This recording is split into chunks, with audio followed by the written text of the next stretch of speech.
Cada cidade, ela propicia e permite um tipo de comunicação específico.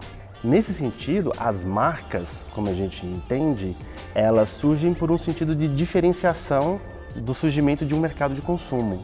Nesse sentido, é fácil afirmar que o layout da cidade, a maneira como a cidade é configurada, a cidade em si, ela determina basicamente como que as marcas se comportam.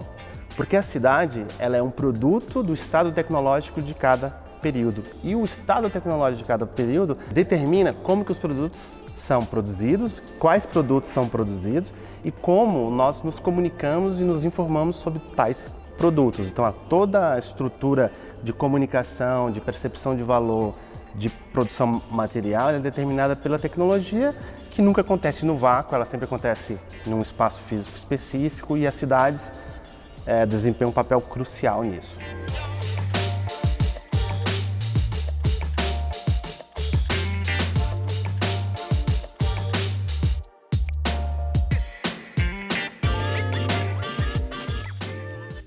Conforme essas tecnologias se popularizem, elas começam a ficar cada vez mais presentes nas cidades. Então, essencialmente existia uma luta pela atenção. Com a mudança do nosso paradigma tecnológico, essa luta pela atenção ela vem ficando cada vez mais acelerada com excessos. No começo dos anos 90, tem a popularização do desktop, né? Você podia, a partir de um computador na sua casa, produzir qualquer material visual, imprimir e a partir disso você conseguia fazer sua marca, fazer sua comunicação. O meio de impressão também barateou, então surgiram os plotters, a impressão de grande formato, e isso, numa maneira um pouco equivocada de ver o problema de comunicação, quem precisava comunicar uma mensagem começou a disputar o espaço por atenção. E essa disputa pelo espaço de atenção levou a excessos, do tipo os centros urbanos nas grandes cidades, muito poluído visualmente, porque numa lógica linear simples, o cara imagina que quanto maior a minha mensagem, mais informações tiver naquela mensagem, as pessoas vão parar para ler e entender que o meu produto é melhor do que o do outro. Só que não é assim que acontece, não é assim que a gente percebe valor nas marcas e não é assim que a gente percebe valor na comunicação. Mas como efeito prático, a gente tem centros de cidades grandes cada vez mais poluídos. Mas nós também temos vamos dizer assim, um contra-ataque em relação a isso. Porque a revalorização dos centros históricos, como está acontecendo em Goiânia agora, que Goiânia tem um patrimônio de arte déco, é o maior patrimônio de arquitetura arte déco depois de Paris, mas hoje o nosso centro ele é tomado por fachadas, por impressões que escondem as fachadas de belíssimos prédios.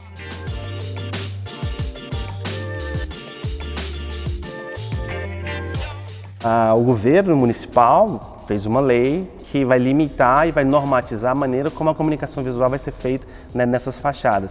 Isso, de certa forma, revitaliza os centros históricos e muda a relação de percepção e consumo das marcas. Do ponto de vista do comerciante, se ele entender que ao preservar a arquitetura, os valores históricos e deixar um centro mais bonito, isso vai ser positivo para a marca e muda a relação e a percepção de consumo.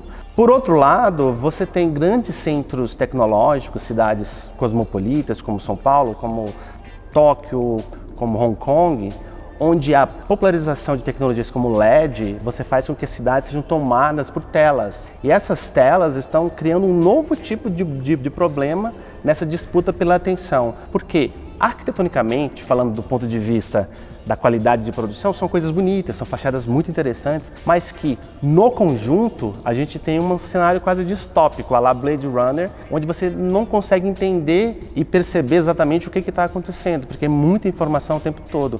E é uma informação cada vez mais segmentada, direcionada aos seus dados, que comunicam com a cidade comunica com você. Então, a gente está indo para um caminho de comunicação extremamente personalizado, ao nível pessoal, onde o ambiente ao nosso redor é um ambiente sensitivo às informações sobre você.